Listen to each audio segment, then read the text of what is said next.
تم ایمان ایسے لاؤ جیسے میرے محبوب پیغمبر کے صحابہ ایمان لائے. کیسے تمہارا ایمان ہونا چاہیے؟ جیسے میرے محبوب پیغمبر امام الانبیاء سرکار دو عالم صلی اللہ علیہ وسلم کے تیسرے یار جناب عثمان ابن عفان رضی اللہ تعالیٰ عنہ ایمان لائے. کیسے ایمان لائے؟ آئیے نہ دیکھیے جناب سیدنا ابو بکر صدیق رضی اللہ تعالیٰ عنہ کا دور خلافت ہے. اب جناب سیدنا صدیق اکبر رضی اللہ تعالیٰ عنہ کے پاس ایک دیہاتی نوجوان آ گیا.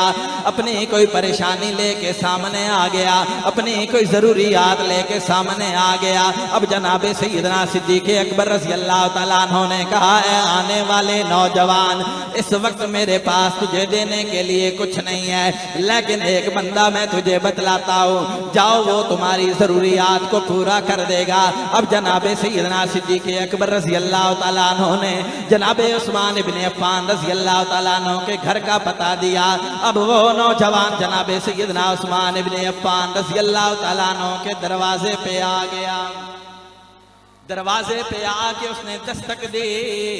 اندر سے سوال کیا گیا, من دکل باب, دروازے پہ آنے والا انسان کون ہے؟ اس نوجوان نے کہا, میں ضرورت مند ہوں, اپنی ضرورت لے کے آیا ہوں. اب جب اس نوجوان نے دروازے پہ دستک دی تھی, جناب عثمان ابن عفان رضی اللہ تعالیٰ عنہ گھر کے اندر اپنے بچوں کو کسی بات پہ غصہ ہو رہے تھے.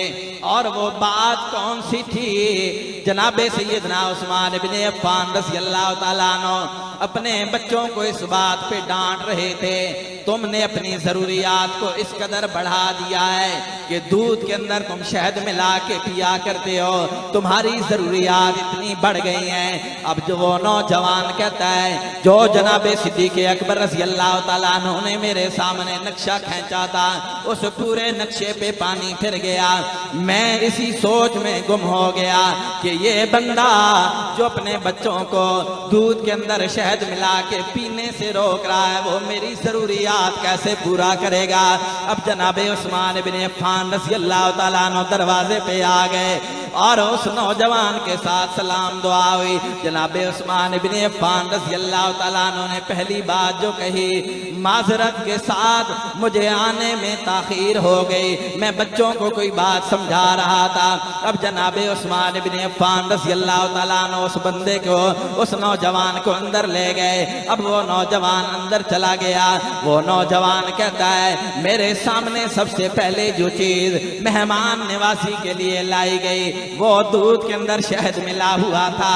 میں حیران بھی, بڑا پریشان بھی کہ اپنے بچوں کو تو روک رہے تھے, لیکن میری خاطر مدارت کے لیے, میری مہمان نوازی کے لیے وہی چیز لیا کے سامنے رکھ دے. اب جناب عثمان ابن عفان رضی اللہ تعالیٰ عنہ اس نوجوان کی خاطر مدارت کر رہے ہیں. کھجوروں کا بنا ہوا حلوہ بھی لا کے سامنے پیش کر دیا. جب وہ کھانا وغیرہ کھا لیتا ہے, اب اس نوجوان سے سوال کیا, نوجوان آنے کا مقصد تو بتلا, کیسے آیا ہے, کس انداز میں آیا ہے, کون سا کام آیا ہے. اب جناب عثمان ابن عفان رضی اللہ تعالیٰ عنہ کے سامنے وہ نوجوان کہتا ہے, کاروباری سلسلہ میں آیا تھا, کاروبار میں اپنا پیسہ لگایا تھا, نقصان ہو گیا, مقروض ہو گیا ہو, لہٰذا جناب صدیق اکبر رضی اللہ تعالیٰ عنہ کے پاس آیا تھا, انہوں نے آپ کے گھر بھیج دیا. اب جناب عثمان ابن عفان رضی اللہ تعالیٰ عنہ نے کہا, تیری ضرورت کتنی ہے؟ وہ نوجوان کہتا ہے, مجھے 10,000 درہم چاہیے. اب جناب عثمان ابن عفان رضی اللہ تعالیٰ عنہ گھر کے اندر چلے گئے. گھر کے اندر جانے کے بعد بوری کے اندر 10,000 درہم ڈالے اور ایک اونٹنی تیار کر دی. اس اونٹنی کے اوپر کھانے کا سامان بھی لاد دیا اور گھر والوں کے لیے کپڑے بھی رکھوا دیے, اس نوجوان کے کپڑے بھی رکھوا دیے. اس ویڈیو کو لائک اور شیئر کریں, یوٹیوب چینل کو ضرور سبسکرائب کریں اور بیل آئیکن پر بھی کلک کرنا نہ بھولیں تاکہ چینل پر آنے والی ہر ویڈیو آپ کو فوراً مل سکے.